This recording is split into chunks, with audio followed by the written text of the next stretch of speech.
Assalamualaikum warahmatullahi wabarakatuh. Kami dari kelompok 3 akan mempresentasikan tentang ejaan dalam bahasa Indonesia. Kami terdiri dari Dwi Ayu Intan Maharani, Endani Matusoliha, dan saya Nabila Irsalina. Langsung saja menuju slide yang pertama, yaitu tentang pengertian-pengertian ejaan.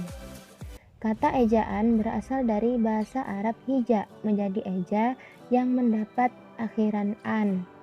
Kemudian yang kedua, menurut KBBI tahun 2005.285, ejaan adalah kaidah-kaidah cara menggambarkan bunyi-bunyi kata, kalimat, dan sebagainya dalam bentuk tulisan atau huruf-huruf serta penggunaan tanda baca. Nah, arti yang ketiga yaitu ejaan adalah suatu sistem aturan yang jauh lebih luas dari sekedar masalah pelafalan. Yang keempat, ejaan adalah seperangkat aturan tentang cara menuliskan bahasa dengan menggunakan huruf, kata, dan tanda baca sebagai sarananya. Nah, kalau mengeja itu apa? Kalau mengeja sendiri adalah kegiatannya, kegiatan melafalkan huruf, suku kata, dan kata-kata.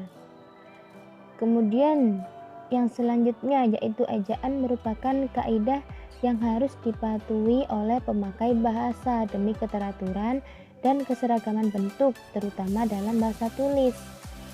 Ibarat kita seperti sedang mengemudi kendaraan, ejaan adalah rambu lalu lintas yang harus dipatuhi oleh setiap pengemudi. Jika para pengemudi mematuhi rambu-rambu yang ada, maka terciptalah lalu lintas yang tertib dan teratur. Nah, itu tadi adalah pengertian ejaan. Nah, selanjutnya ada sejarah perkembangan ejaan. Kedudukan bahasa Indonesia yaitu sebagai bahasa nasional seperti dalam Ikrar Sumpah Pemuda sebagai alat pemersatu bangsa dalam suku yang berbeda-beda dan bahasa negara yang tercantum dalam Undang-Undang Dasar 1945 ini sebagai bahasa pengantar di dunia pendidikan. Awal mulanya bahasa Indonesia ini berakar dari bahasa Melayu yang sudah memiliki aksara beberapa ratus tahun yang lalu seperti aksara Jawa, aksara Sunda, Arab Melayu, dan lain-lain. Namun, seiring bertambahnya waktu dan berkembangnya zaman, bahasa pun juga mengalami perubahan dan variasi-variasi lain. Seperti yang pertama, di tahun 1900, ada seorang ahli bahasa dari Belanda yang mendapat perintah untuk merancang suatu ejaan yang dapat dipakai dalam bahasa Melayu. Beliau bernama Van Ophuijsen. Dan ejaan ini dinamakan juga dengan ejaan Van Ophuijsen.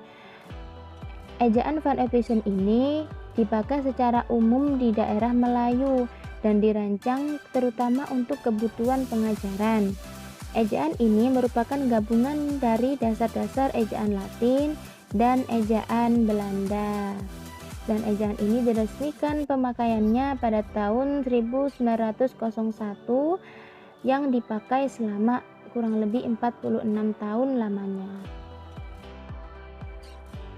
Selanjutnya, di tahun 1947 muncullah sebuah ejaan yang baru sebagai pengganti ejaan Van Ophuijsen. Ejaan tersebut diresmikan oleh Menteri Pendidikan Pengajaran dan Kebudayaan Republik Indonesia. Beliau adalah Dr. Suwandi pada tanggal 19 Maret 1947 yang disebut sebagai ejaan Republik atau juga bisa disebut dengan ejaan Suwandi. Beberapa tahun selanjutnya di tahun 1972, ejaan yang disempurnakan mulai dicanangkan dan akhirnya pada tanggal 16 Agustus 1972, Presiden Republik Indonesia Bapak Soeharto meresmikan pemakaian EYD tersebut. EYD sendiri adalah tata bahasa dalam bahasa Indonesia yang mengatur penggunaan bahasa Indonesia dalam tulisan seperti penulisan huruf miring, huruf kapital, kemudian penulisan unsur serapan, dan lain-lain. Nah, sebenarnya di akhir tahun 1950-an ada ejaan yang tidak diresmikan, yaitu ejaan Melindo. Nah, ejaan Melindo ini sendiri adalah gagasan yang dibawa ke pertemuan dua negara, yaitu Indonesia dan Malaysia, yang akhirnya menghasilkan konsep ejaan yang bernama Melindo atau Melayu Indonesia. Namun, karena terdapat beberapa kesukaran teknis untuk menuliskan beberapa huruf dan politik yang terjadi pada kedua negara pada saat itu, tidak memungkinkan untuk meresmikan ejaan tersebut. Nah, itu tadi beberapa sejarah perkembangan ejaan yang dapat saya sampaikan. Untuk contoh yang lebih jelasnya lagi akan disampaikan oleh rekan saya. 1900 Van Oppenhuisen, huruf Y ditulis dengan J, saya menjadi saja, saya menjadi saja. Huruf U ditulis dengan EU, umum menjadi eumen, sempurna menjadi sampurna. 1947 ejaan Republik, huruf I diganti dengan U seperti dalam kata berikut. Georio menjadi guru, Ipio menjadi itu, Eomar menjadi umur. Bunyi hamzah dan bunyi sentak ditulis dengan K seperti dalam kata berikut. Pak menjadi Pak, maklum menjadi maklum, rakyat menjadi rakyat. 1972 ejaan yang disempurnakan. Yang perlu dikemukakan sehubungan dengan ejaan bahasa Indonesia yang disempurnakan itu adalah sebagai berikut. DJ menjadi di jalan menjadi J jalan, J panjung menjadi Y payung. NJ, J menjadi Nyi, nyanyi. Peresmian penggunaan huruf berikut yang sebelumnya belum resmi adalah pemakaian huruf F dalam kata maaf, fakir, pemakaian huruf V dalam kata universitas, valuta, pemakaian huruf Z dalam kata lezat, zeni. Adapun beberapa tujuan perubahan ejaan yakni sebagai berikut. 1. Sebagai landasan pembakuan tata bahasa. 2.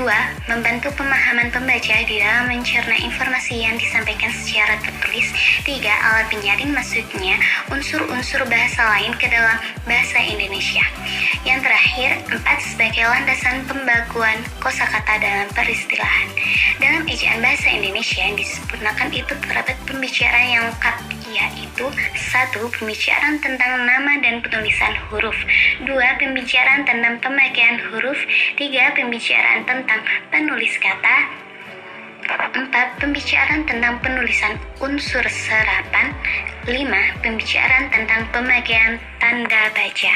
Sekian yang dapat saya sampaikan. Mohon maaf apabila ada salah pengucapan kata. Saya Dwi Ayu, saya akan menjelaskan lanjutan presentasi yang disampaikan oleh Mbak Enda tadi. 1. Pemakaian huruf. Kita dikenal dengan huruf abjad dan ada juga penggabungan untuk melambangkan diftong seperti au dalam kata harimau atau penggabungan khusus seperti eng dalam kata lambang. 2. Penulisan huruf. 1. Huruf kecil, 2. Huruf kapital, 3. Huruf miring. 3. Penulisan kata. Penulisan kata turunan, penulisan gabungan kata, penulisan partikel, penulisan singkatan dan akronim, penulisan angka dan bilangan, penulisan kata bilangan tingkat. 4. Penulisan unsur serapan. 5. Penulisan tanda baca. Jadi kesimpulannya, perkembangan ejaan di Indonesia telah mengalami beberapa pergantian, mulai dari ejaan Van Ophuijsen, ejaan Swandi atau Republik, dan ejaan yang disempurnakan. Bahkan terdapat ejaan yang dirundingkan bersama antara Indonesia dan Malaysia, yakni ejaan Melindo. Namun karena faktor-faktor tertentu, ejaan tersebut tidak dapat diresmikan.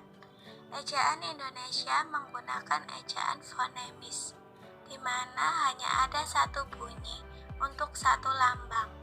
Karena bahasa Indonesia menggunakan menggunakan satu sistem ejaan, lafal singkatan, dan kata mengikuti bunyi nama huruf secara konsisten. Contohnya seperti bus, dibaca bus. Yang harus diperhatikan dalam persukuan pemenggalan kata, yakni 1. Menggunakan tanda hubung. 2. Tidak memenggal kata dengan garis bawah. 3. Menghindari penggalan satu huruf. Sekian presentasi dari kami kelompok 3. Jika ada kesalahan kata mohon dimaafkan. Wassalamualaikum warahmatullahi wabarakatuh.